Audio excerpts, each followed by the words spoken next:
हम अशोक कुमार सोनकर जौनपुरी की तरफ से आप सभी श्रोता बंधुओं को नमस्कार हो, प्रणाम हो।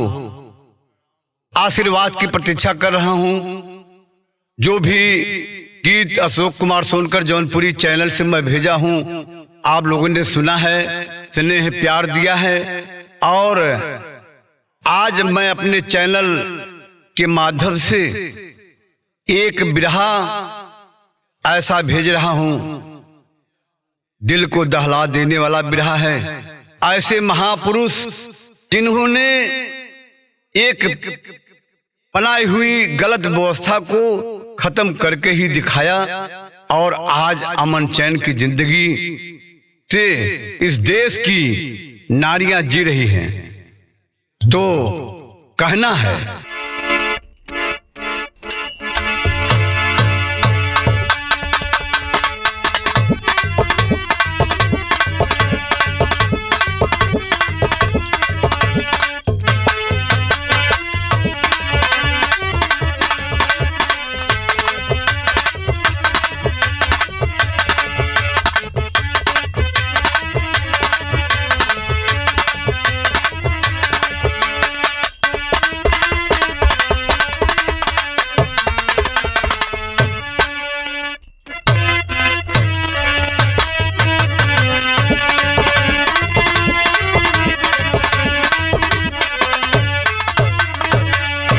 ए बाबूजी, यह मेरा देश हजारों वर्षों से विडंबना में फंसकर करोड़ों बहुजन, तमाम जातियां, अहिर गलरिया, कुर्मी, कुहान, लोहार, धोबी, खटिक, चमार, पासी, तेली, ये तमाम जातियां बाबूजी अभी तक अंधविश्वास को ढोते चले आ रहे हैं।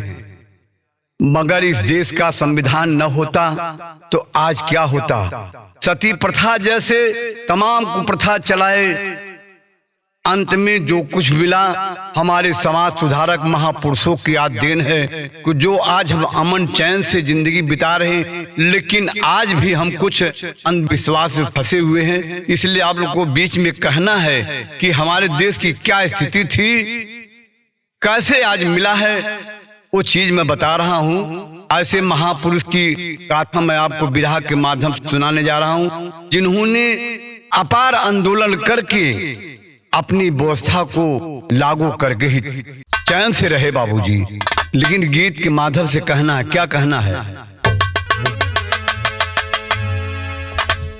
कि हंसती रही मूली मानो की बस्ती, हंसती धरा आसमां में सवेरा, मगर कुछ विदेशी अलल बल के आए, बजाए मधुर बीन बन के सपेरा।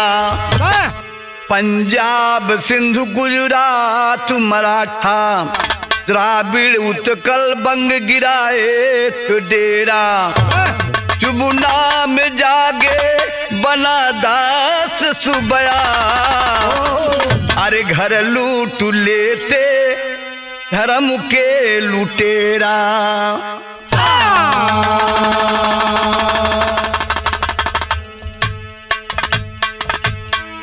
ए बाबूजी, विदेशी आकर के मेरे देश पर कब्जा करके अपनी व्यवस्था लगाए बाबूजी।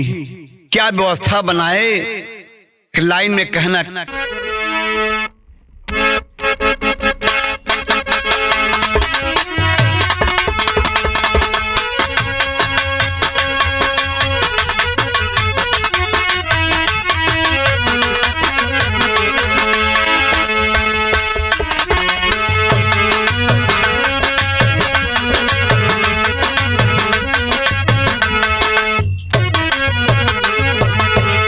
कहना है, अब मजा नहीं आता, अब मजा नहीं आता, दूर रह के जीने में, अब मजा नहीं आता, दूर रह के जीने में, अब मजा नहीं आता, दूर रह के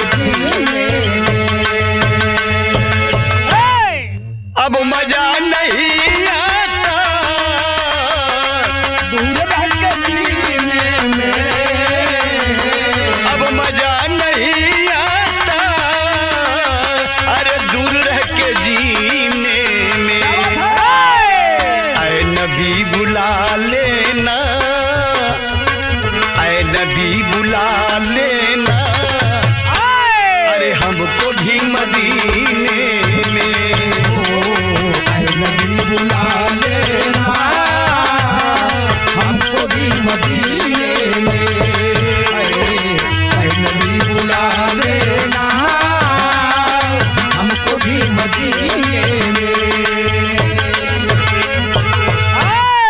ए बाबूजी ये तो तर्ज रहा, लेकिन भाव स्थल पर कहना है कि बेमजा हुए पूर्वजी, बेमजा हुए पूर्वजी हर पापियों के घेरे में।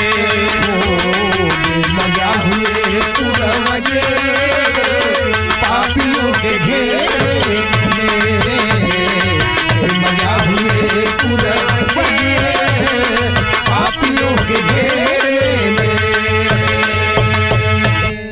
बेमजा हुए पूर्वजी अरे पापियों के घेरे में। मन चाहा जैसे करूते, मन चाहा जैसे करूते ज्ञान के अंधेरे में। मन चाहा जैसे करते ज्ञान के अंधेरे में, मन चाहा जैसे करते ज्ञान के अंधेरे में। ए बाबूजी इतना ना और क्या व्यवस्था बनाए इस समाज के लिए, शुद्ध समाज के लिए बाबूजी, कि दलितों का मल विधान में सम्मान नहीं था। नंगे बदल चलाते स्वाभिमान यही था।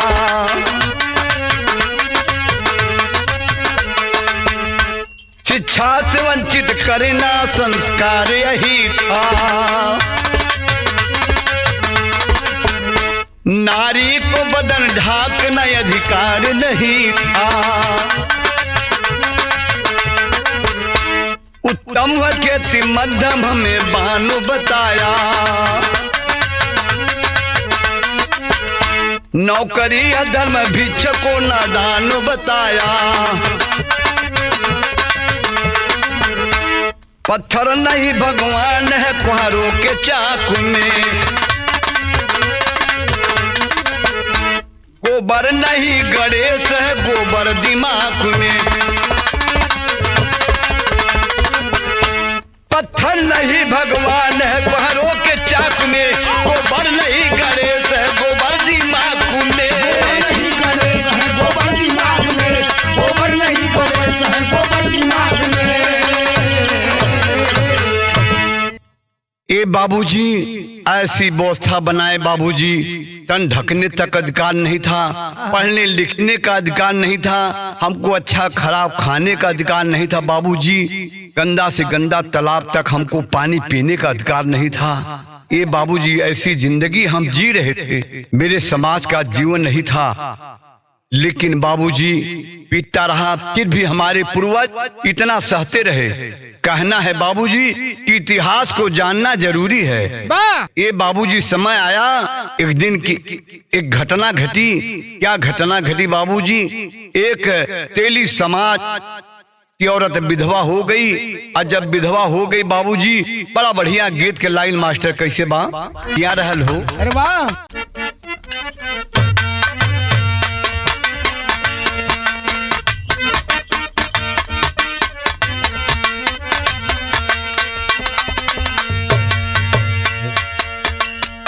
भैया बड़ा बढ़िया गीत के लाइन मास्टर बजौलन है। जब ले घर आई न मेहरिया हो, तब ले करब न नौकरिया। तबले घर आई ना में हरिया हो, तबले करब ना नौकरिया। जबले घर आई ना में हरिया हो, तबले करब ना नौकरिया।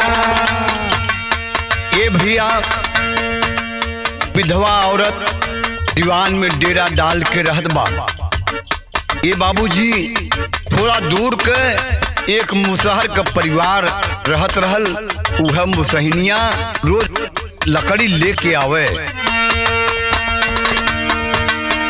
विधवा भइल जब सठनिया हो, तोरी बारी रे दुल्हनिया। विधवा भइल जब सठनिया हो, गोरी बारी रे दुल्हनिया। विधवा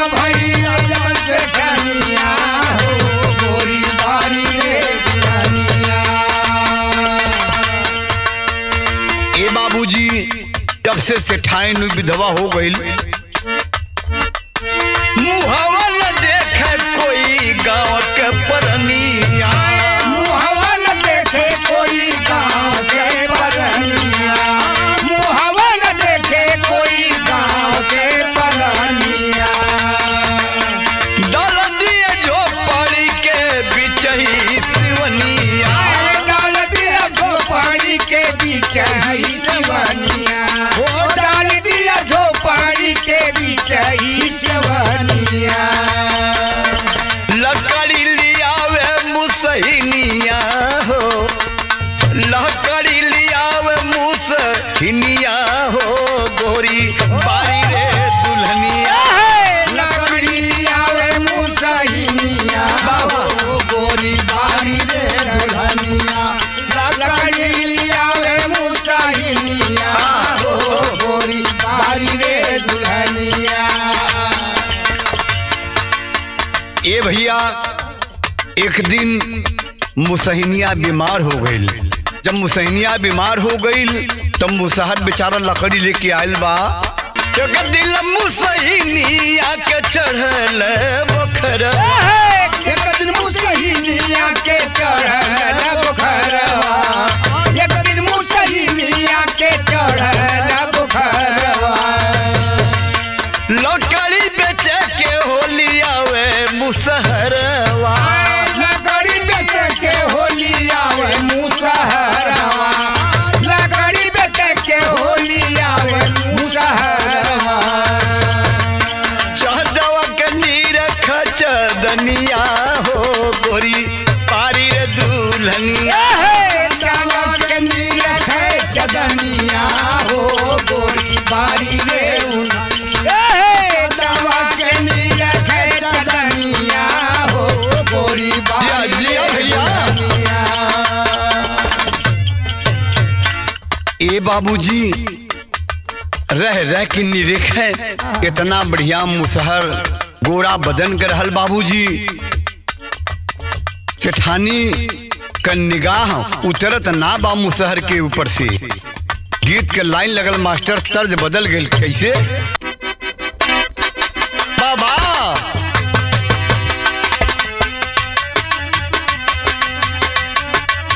अरे बा भैया बा, लड़ी गए नजर मुसहरवा, गोरी लड़ी गए नजर मुसहरवा से, गोरी लड़ी गए नजर मुसहरवा से। अरे मुसहरवा से हो मुसहरवा से, गोरी लड़ी गए नजर मुसहरवा से, गोरी लड़ी गए नजर मुसहरवा से। लेकिन बाबूजी मुसहर के हिम्मत पड़त ना बा। कहना बा कि डर मुसहरवा परे ना नजरिया, डर मुसहरवा पड़ेला नजरिया, डर मुसहरवा पड़ेला नजरिया। अरे जबरी से गोरिया लगा लिहली छतिया, जबरी से गोरिया लगा ले हली छतिया, जबरी से गोरिया लगा ले हली छतिया। अरे देखते रहल कोई बहरावा से, गोरी लड़ी के नजर मुसहरवा से। गोरी लड़ी गए नजर मुसहरवा से, गोरी लड़ी गए नजर मुसहरवा से।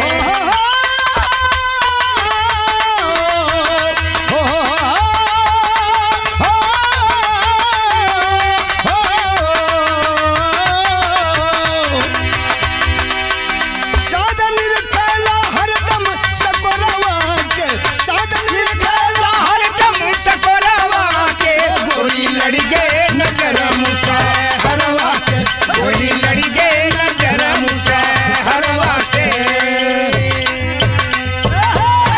ए बाबूजी, दोनों एक दूसरे के प्यार में बाबूजी आपस में सिमट गए। और जब सिमट गए अपनी इच्छा के पूरा कर दिलन। गांव वाले बाबूजी देख लेलन, और जब देखलन तो गांव वाले कैलन का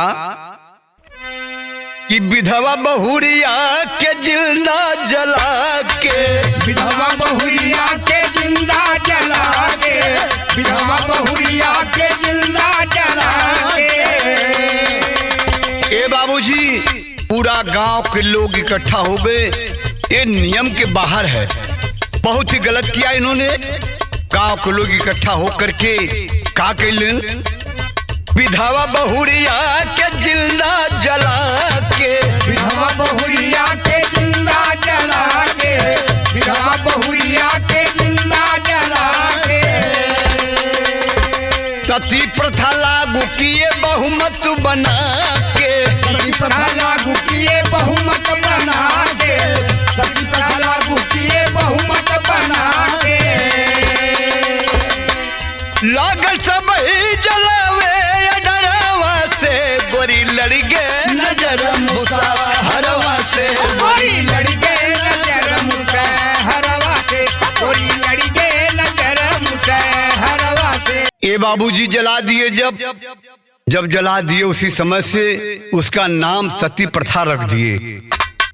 एक त्योहार के रूप हो गया, क्योंकि उन लोगों का जो जैसे चाहे करते थे बाबूजी।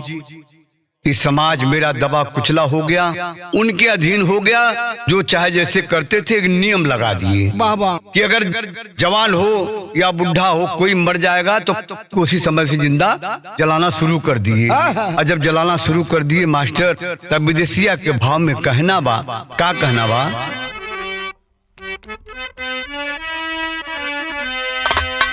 कि धीरे धीरे सती प्रथा अरे बलते वहरवा हो, ढोलयो नगाड़ा पीट वाव व्यभिचरिया। बंगाल हुगली जिला अरे राधापुर गौवा हो, रामकांत राय जेकर तारड़ी गुजरिया। ए बाबूजी बंगाल में हुगली जिला में राधापुर एक छोटा सा गांव था बाबूजी। उसी गांव के रहने वाले रमाकांत राय जो ब्राह्मण समाज से आते थे, रमाकांत राय जेकर औरत का नाम रहा तारड़ी बाबूजी। लेकिन बाबूजी कि रमाकांत राय अंग्रेजी फौज में कर्मचारी रहले, जग मोहन राजा रामू मोहनिया तरिया। रमाकांत राय अंग्रेजी फौज में बाबूजी कर्मचारी थे। ये दो बेटवा भैलन, जगमोहन राय राजा राम मोहन राय। दो जब बेटा हुए तो आगे भलका कि राजा राम बचपन से अडम्बर विरोधी रहले, देखी देखी जले बाबू अरे ढोगी व्यभिचरिया। बचपन से बाबूजी राजा राम ये आडंबर का विरोध करने लगे। ये फालतू बकवास है, दुनिया में कर्म महान है। आगे भलका बड़ा बढ़िया गीत के लाइन मास्टर कैसे बा,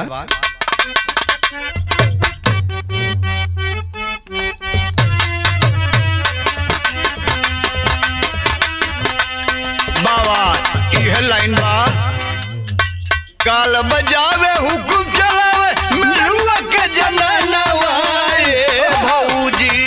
अरे गाल बजावे हुकुम चलावे मेरुआ के जननवा भौजी। गाल बजावे हुकुम चलावे मेरुआ के जननवा भौजी। मेरुआ महज भरत नावा भौजी, मेरुआ माजे भारत नमाए भौजी, मेरुआ माजे भारत नमाए भौजी। ये बाबूजी राजा राम मोहन राय जब पढ़े लायक हो गए धीरे धीरे भलका कि नाम लिखाए राजा राम के अब पटना शहरिया बबुआ। अरे राजा राम का नाम लिखा रे पटना शहरिया बबुआ। राजा राम का नाम लिखा रे पटना शहरिया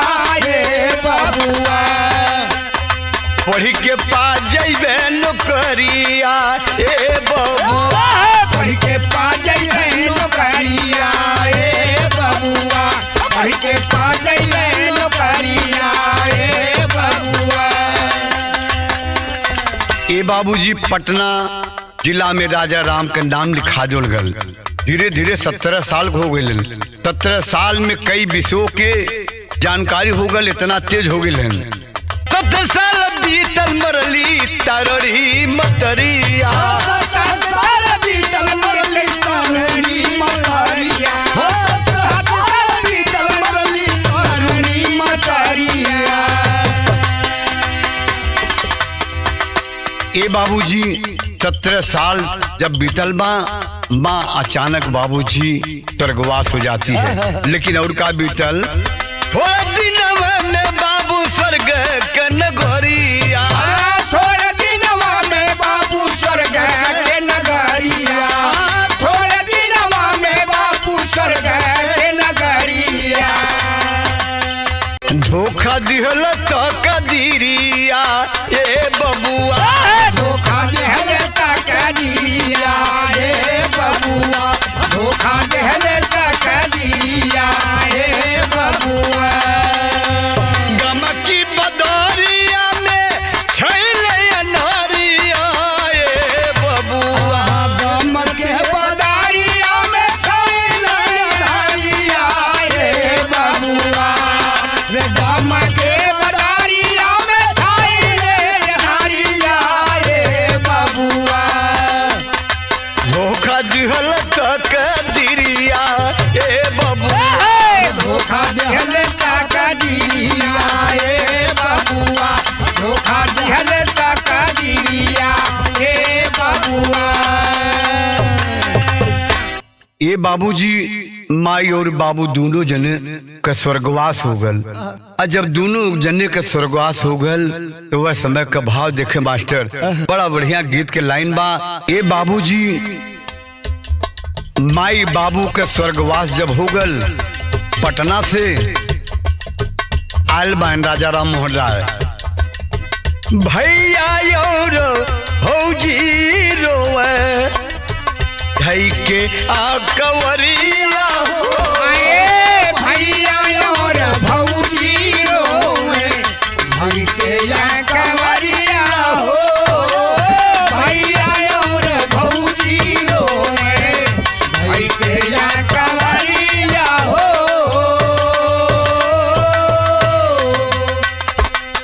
कि भैया और भौजी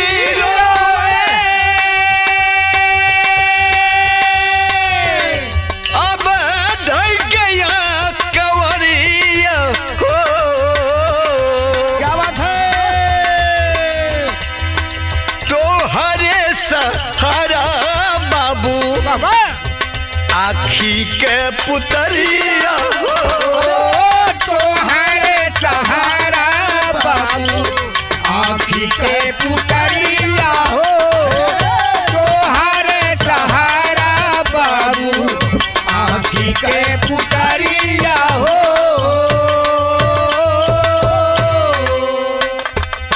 ए बाबूजी राजा राम भी ठान लिए कि माई बाबू तो है ना बहन, यह दोनों भाई भाई हमार बड़ा भाई जगमोहन बान भौजाई बाबी नहीं का सहारा बा। ये बाबूजी और मन लगा करके राजा राम जी पहले लगे क्या कि बाबूजी हर विषय में राजा विशेषज्ञ हो गईले, हर विषय में राजा विशेषज्ञ होई गईले, हर विषय में राजा संज्ञ होई गईले। भैया के बीमारिया के पत्र इधर पहिले, भैया के बीमारिया के पत्र इधर पहिले, भैया के बीमारिया के पत्र इधर पहिले। छोड़ी के रे पढ़ाई अइले, छोड़ी के पढ़ाई अइले, बनारस सहरिया छोड़ के पढ़ाई ले बनारस सहरिया हो, छोड़ के पढ़ाई ले बनारस सहरिया हो। ये बाबूजी इतना तेज तर्रार, इतना दिमाग के बाबूजी राजा राम मोहन राय थे। जब भैया का बीमारी सुनलन तो पढ़ाई छोड़ दिलन, पढ़ाई छोड़ के नौकरी करे खातिर के बनारस आ गिलन। आइलन बनारस तब भैल का कि बनिया के घरे कैले राजा राम नौकरिया हो, बनिया के घरे कैले राजा राम नौकरिया हो, बनिया के घरे कैले राजा राम नौकरिया। यह और बधारिया में डूबी गया जोरिया हो, ये हमर पदारिया में डूबी गया जोरिया हो, ये हमर पदारिया में डूबी गया जोरिया हो। ये बाबूजी राजा राम मोहन राय के खबर मिलल है कि बाबू भैया का तबीयत बहुत ज्यादा खराब बा, बड़ा सीरियस बा। फैल का पीटी पीटी रे हाथी रोए, पीटी पीटी रे हाथी रोए, पाई के खबरिया पीटी झाके रोए, पाई के खबरिया हो, पीटी पीटी झाके रोए, पाई के खबरिया हो। ए बाबूजी खबर पहुंचते बनारस से चल दिलन। और जब चल दिलन तो बनारस से हुगली जिला स्टेशन पर जब पहुंचलन है तो जैसे गांव की तरफ बढ़लन है, खबर मिल गई कि बाबूजी भैया का देहांत हो गल। कल ही भैया जला देल गए और साथे भौजी भी जला देल गई। ये बाबूजी जब खबर बता सुनत बान कैसे खबर पौलन है, का खबर में मिलल बा, कैसे बा, बड़ा बढ़िया गीत के लाइन बा।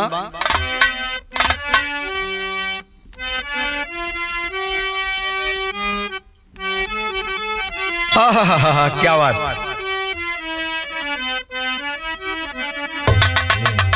कि गौआ के पहले अरे खबरी पहले हो मोरा भैया पिजड़ा से निसरी गईल हो, मोरा भैया पिजड़ा से निसरी गईल हो, मोरा भैया पिजड़ा से निसरी गईल हो, मोरा भैया पिजड़ा से।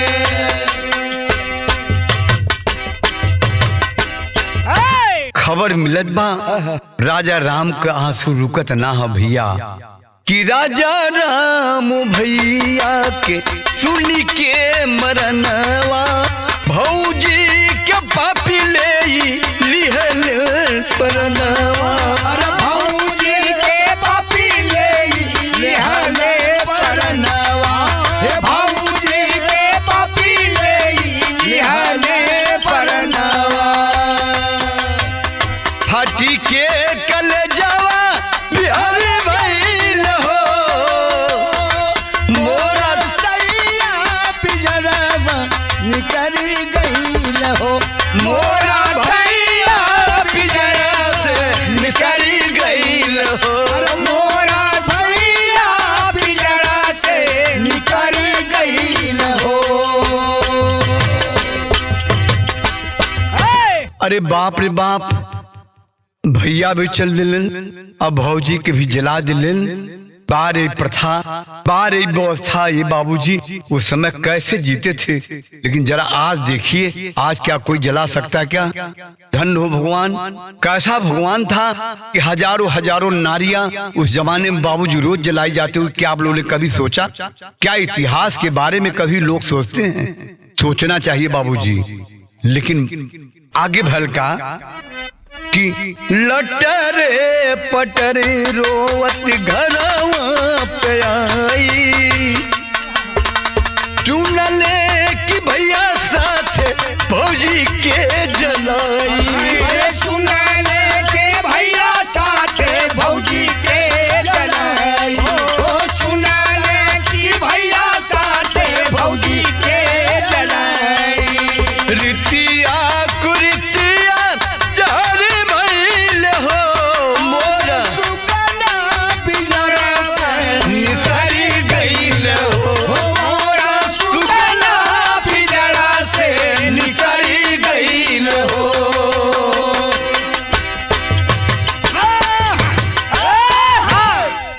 ए बाबूजी भैल का जब खबर मिलल चिता की तरफ बाबूजी चल देते हैं। राजा राम मोहन राय जी बड़ा बढ़िया गीत के लाइन लगल मास्टर, कैसे रोवन नहीं हरवा के लोग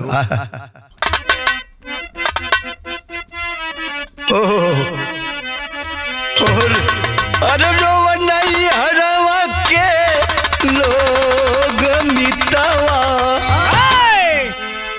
विधवा करौले पिया बदरी में।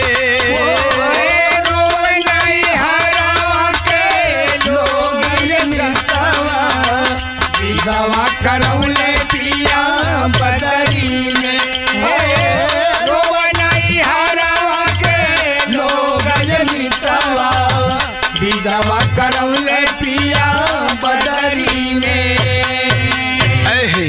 राजा राम मोहन राय चिता की तरफ बाबूजी चलते हैं राखी लेने के लिए भैया भौजी के भल का। चितवा का राखी लेवे चलल बिरनावा, परत सवनवा अखिया से। चितवा के राखी लेवे चलल बिरनावा, बरस सवनवा अखिया से। चितवा के राखी लेवे चलल बिरनावा, बरस सवनवा अखिया से। ये बाबूजी जब करीब पहुंचले हैं कि धीरे धीरे गईले मोहन घन बसवरिया, धीरे धीरे गईले मोहन घन बसवरिया, धीरे धीरे गईले मोहन घन बसवरिया। ये बाबूजी एक बात मैं बारीक बताने जा रहा हूँ। उस जमाने में आग लगा करके बाबूजी चल देते थे। आज भी हमारे उत्तर प्रदेश में लखनऊ से जैसे आगे जाएंगे चिता में आग लगा करके लोग चले आते हैं, बाद में जाते हैं राखी लेने के लिए। लेकिन गौर रहे धीरे धीरे गईलन मोहन घन बसवरिया, धीरे धीरे गईले मोहन घन बसवरिया, धीरे धीरे गईले मोहन घन बसवरिया। छाती से लगाई रोवे अधजल गुजरिया, छाती से लगाई रोवे अधजल गुजरिया, अरे छाती से लगाई रोवे अधजल गुजरिया। गांव वाले चिता में ठेल करके बाबूजी चले आए थे। लेकिन जगमोहन की औरत राजा राम मोहन राय की भाभी तो चले भाई कि आज हमारे राजा राम मोहन भैया ना है, अगर होते तो हमके जला न देते। कैसन नियम कैसन प्रथा बा बाबूजी। आग करके अधजली वही बसवारी के कोठी में थी बाबूजी। और जब राजा राम मोहन राय के निगाह पहुंचल बाबूजी तो वह समय जरा फिर से मास्टर धीरे धीरे गईले मोहन घन बसवरिया, धीरे धीरे गईले मोहन घन बसवरिया, धीरे धीरे गईले मोहन घन बसवरिया। छाती से लगाई रोवे अधजली गुजरिया, छाती से लगाई रोवे अधजल गुजरिया, छाती से लगाई रोवे अधजल गुजरिया। कहले बा देवर भैया दिलावा में नहीं गईले दिल का यारम बनावा, बरस सवनावा अखिया दिलवा में रही गईले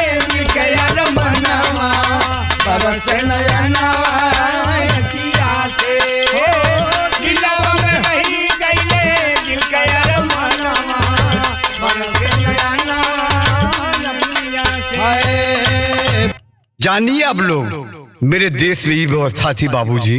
तौले एक पपिया के पड़ी गन नजरिया, तबले एक पपिया के पड़ी गन नजरिया, तबले एक पपिया के पड़ी गन नजरिया। जाए न पावे घड़िला विधवा गुजरिया, जाए न पावे विधवा गुजरिया, जाए न पावे विधवा गुजरिया। अरे पकड़ लो, जाए न पावई इन नियम के विरुद्ध हो जाएगा, अगर बच जाएगी तो नियम के विरुद्ध हो जाएगा। ऐसी व्यवस्था बनाए थे बाबूजी।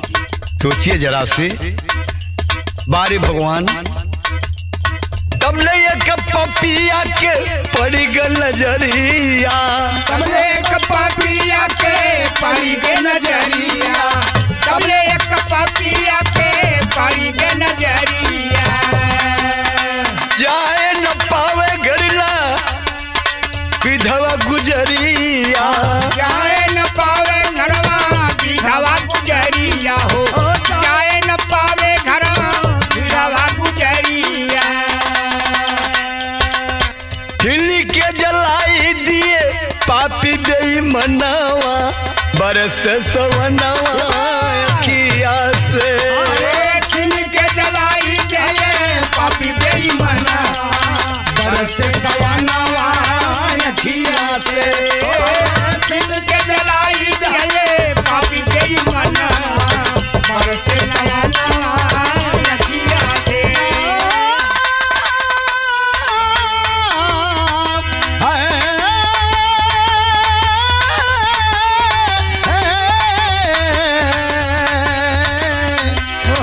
बरसे सवनवा, बरसे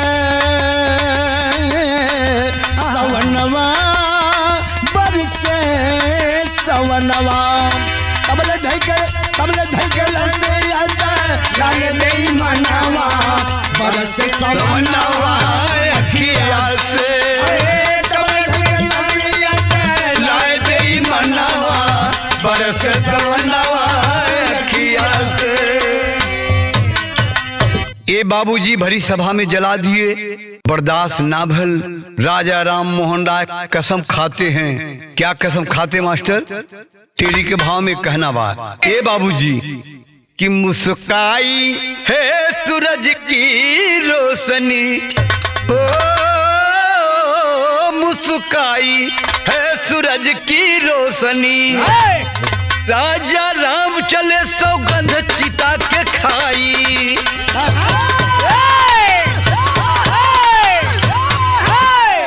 मुस्काई है सूरज की रोशनी। राजा राम चिता की सौगंध खाते हैं। अरे जब तक इस व्यवस्था को मैं खत्म नहीं करूंगा तब से मैं चैन से जिंदगी नहीं सोऊंगा। ये बाबूजी खून गर्म हो गया। बाबा चौक मास्टर कि खून हो गया सवार, पढ़ा लिखा होशियार, बोला अंग्रेज से तीखार बतिया। यह पापी बदकार भारी कर अत्याचार, अर्जी सुना सरकार हो हमार बतिया। ये बाबूजी आंदोलन करना शुरू कर दिए अंग्रेजों के सामने। अंग्रेज सोचे आखिर बात क्या है, सारी बात बताता कि व्यवस्था कब तक चलेगी, ये कैसी व्यवस्था है। कोई सुनने वाला नहीं था, कोई जानने वाला नहीं था। लेकिन अंग्रेजों ने जब इस बात को समझ लिया तो हुआ क्या, अर्जी सुना सरकार हो हमार बतिया,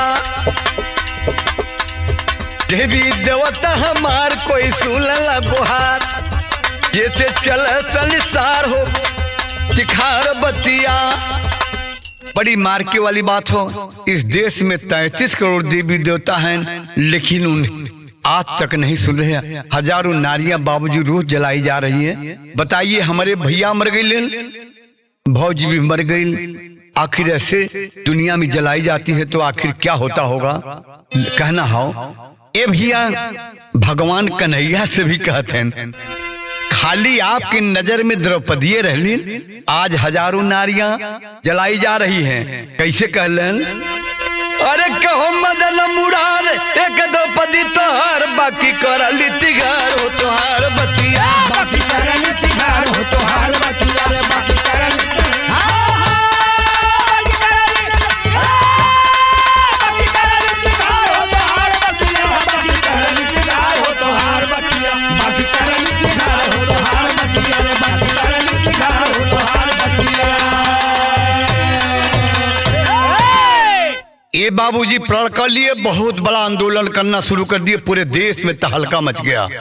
राजा राम मोहन राय का ये सती प्रथा के खिलाफ कैल आंदोलन ये भारत के बलिवानवा हो बीरनवा जगमग होई दियनवाना कैलन आंदोलन भारत के बलिवानवा हो बीरनवा कैलन माना कैलन आंदोलन भारत के बलिवानवा हो बीरनवा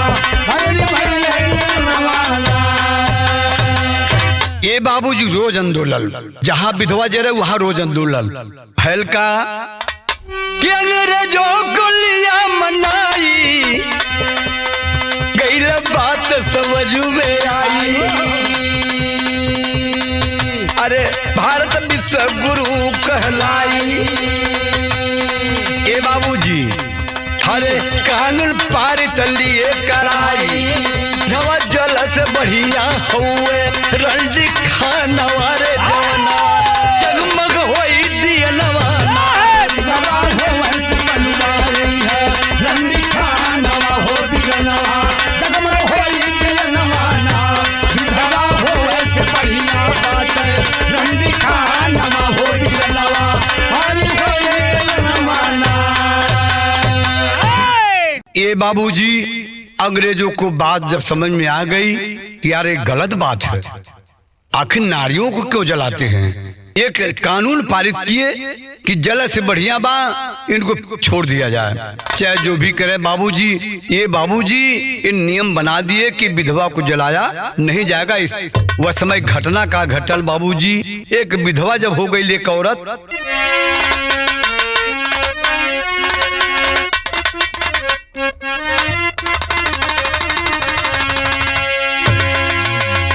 कि कुछ दिन बाद की 16 शिव कुमारिया हो पुहरिया भैली अपतिहीन भइल बहुरिया हो कुमरिया हमारे पतिहीन भइल कुमारिया हो बहुरिया भइल पतिहीन भइल कुमारिया हो बहुरिया भइल। ये बाबूजी एक औरत विधवा हो जाती है और जब विधवा हो गई केहू सहारा न मिले तो भैल का केहू ना सहारा मिले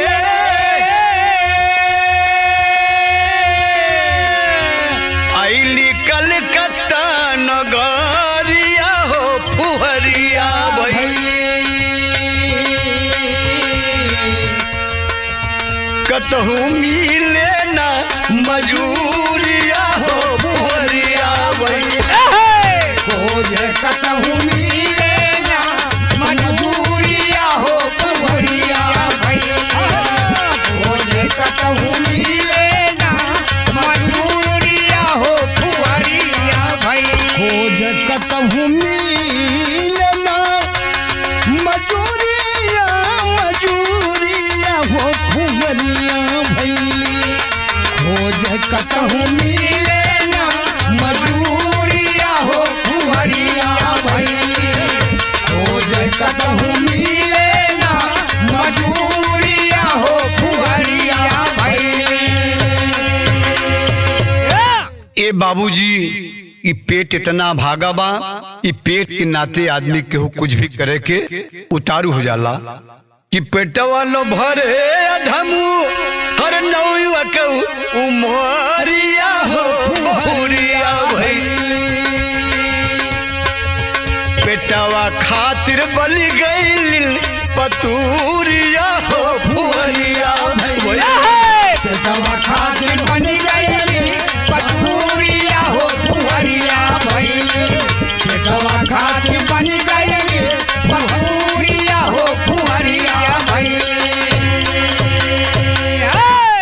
बाबूजी जा करके कलकत्ता में कोठे पर बाबूजी वहीं पर अपना दिन गुजारने लगी। नए नए लोग आने लगे। ये बाबूजी मरने के बाद गांव का नाम पड़ा, मोहल्ले के नाम सोना गाछी। उस सोना नाम की लड़की थी जो कोठे पे आई थी विधवा। उसी समय से सोना गाछी कलकत्ता में लोग जानते हैं।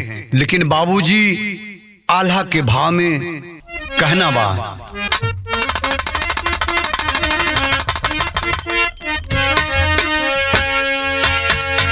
कुछ दिन बाद हमरे देश के सपुतवा भैया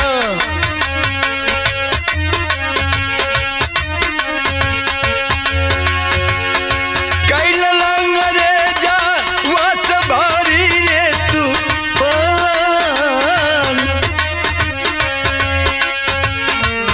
भगत सिंह उधम सिंह शेखर वाली और टोलिया बाबू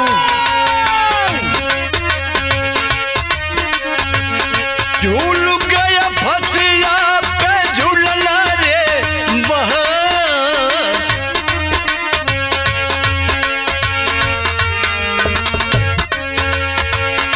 बारे मुसीबत मन चाहा करते थे आदमी आदमी के ऊपर बाबूजी। 33 करोड़ देवी देवता कहाँ थे बाबूजी? जब चाहे जला देते थे, जब चाहे मार देते थे, जैसा चाहे वैसा करते थे बाबूजी। लेकिन आप लोग के मालूम नहीं है ये कि इस देश का नियम था कि अगर उनका बेटा किसी का हत्या कर दे तो क्यों लोग गंगा जाके नहा ले, बस पुण्य हो जाता था। अगर हमारा आपका बेटा किसी का कत्ल कर दे तो उसको फांसी दे दी जाती थी बाबूजी। ऐसा नियम बनाए थे। तब अंग्रेजों ने सुना कि ये कैसा नियम है, तो पहली फांसी नंदेव ब्राह्मण की अंग्रेजों ने 1874 में बंगाल में की और जजिया कर पर 1919 रोक लगा दिया कि जज इस देश का, ब्राह्मण इस देश का जज नहीं बनेगा। ये मनचाहा जैसा चाहे करता है और कैसा छुआछूत, कैसा भेदभाव। 1813 में उन्होंने ये छुआ खटिया पर या बराबर बैठने का अधिकार दे दिया। 1835 में धन संपत्ति रखने का अंग्रेजों ने अधिकार दे दिया बाबूजी। फिर भी समझ नहीं पाते हम लोग, फिर भी लड़ाई उतने है। आज तक देश को आजादी हुए 70 साल से ज्यादा हुआ बाबूजी। हम बराबर मोछ रख कर नहीं चल सकते। आप लोगों ने अभी देखा राजस्थान में मोछ रखने पर गोली से मारा गया है ना। है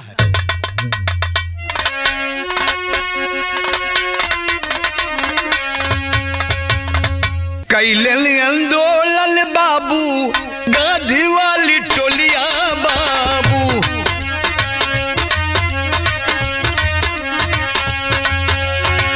शांति रे बनावा कल गांधी जी महान। कैले समझौता खातिर लंदन की नगरिया बाबू,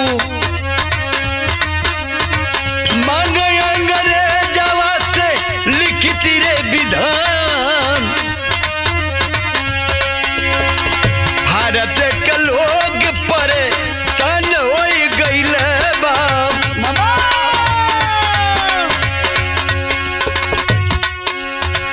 33 करोड़ देवी देवता भाग्य भगवान। डॉक्टर अम्बेडकर बिल पाल दे सवा में बाबू,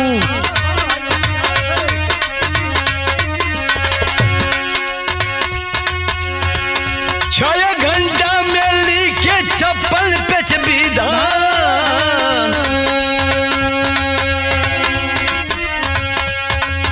ए बाबूजी, उस समय हमारे देश में बाबा साहब ऐसा विद्वान कोई नहीं था। 32 भाषा के ज्ञान थे बाबू। उन्होंने सारे धर्मों को देख करके बाबूजी अंत में उन्होंने बाबा साहब के सामने जब बात आई, उन्होंने 6 घंटे में 56 पेज का संविधान बना दिया बाबूजी। 15 अगस्त 1947 में मेरा देश आजाद हुआ। 1950 में भारत का संविधान लागू हो गया। जब लागू हो गया, एक एक बात पर ध्यान दे करके बाबा साहब ने संविधान लिखा था। संविधान में नारियों का बराबर दर्जा दिए। अगर भारत में कोई भी, चाहे प्रधानमंत्री कौन हो, अगर किसी की हत्या करता है तो वो भी 302 को मुल्जिम हो जाएगा। सबको बराबर जीने का अधिकार दिया। आखिरी लाइन में कहना मास्टर। और 1829 में लॉर्ड विलियम बेंटिंग ने सती प्रथा का बिल्कुल अंत कर दिया। और जब बाबा साहब को मौका मिला तो उन्होंने नारी को पूरा जीने का अधिकार दे दिया। आखिरी लाइन में कहना है,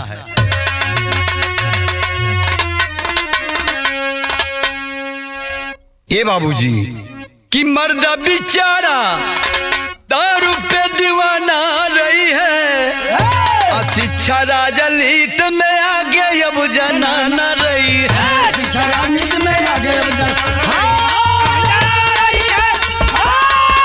जनाना रही है, जनाना रही है। शिक्षा राजनीति में आगे, शिक्षा राजनीति में आगे जनाना रही है। पीएम सीएम सीएम मोड़ डीएम एसपी थानेदार, मर्द बिचारे बनी है गेट पर पहरेदार। तब प्यार में फर्क पड़ी तब दहेज के जुर्माना लगी है। प्यार में पड़ी तब दहेज के जुर्माना लगी है। प्यार में पड़ी तब दहेज के जुर्माना लगी है। जुर्माना लगी है, जुर्माना लगी है। प्यार में पड़ी तब दहेज के जुर्माना, प्यार में पड़ी तब दहेज के जुर्माना लगी है। ए बाबूजी सकल रीत तब सारे समाज में विरह में दर्शाई। माफ कराए भैया जेकर जवन समझ में आई, तो मुस्काई है सूरज की रोशनी। कविता कुबेर लिखे अशोक गाँव दर्शाई, मुस्काई है सूरज ने रोशनी।